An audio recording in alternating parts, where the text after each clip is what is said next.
On a l'impression qu'il voulait We have sortir the du impression feu, that he wanted to leap off the page, perhaps to free himself, to leave the prison completely. He's trying to escape from the paper. Du papier. Racked with pain, these tortured figures are still far from being freed. Naja Albukai's drawings and engravings capture the horror of prisons under the regime of Bashar al-Assad. Albukai was imprisoned twice.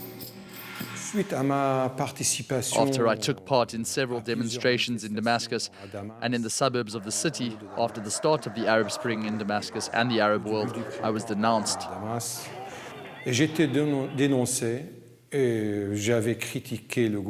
I had criticized the government and the regime, called out the corruption and its mistreatment and violence against protesters.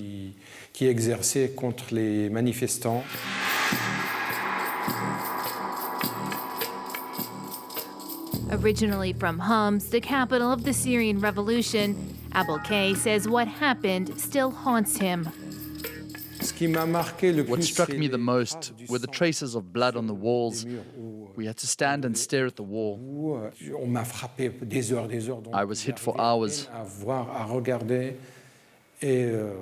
I could barely see and look.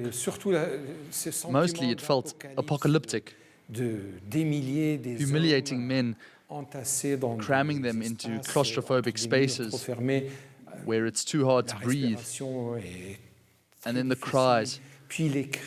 That's what was most shocking, the cries of the people.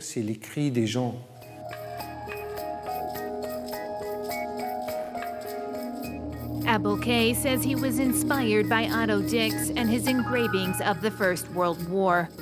He trained as an artist at the École des Beaux-Arts in Rouen in the 90s and is now preparing a new engraving inspired by a fellow inmate imprisoned for 40 years. A former prisoner that I met in Adra. After spending 16 years in prison in Palmyra, he and the other prisoners were forced to make a sculpture of Assad's father, the dictator, in order to avoid torture or to get a little more food. The prisoners were in the process of carving the head of their tyrant.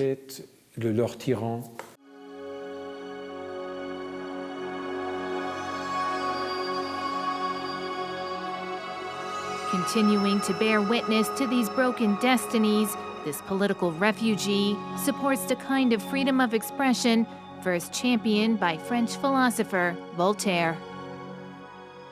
I do not think I could add anything to Voltaire. I do not agree with you, but I would fight vigorously so that you can express your ideas. The worst stupidity is to be violent against those who want to express their ideas.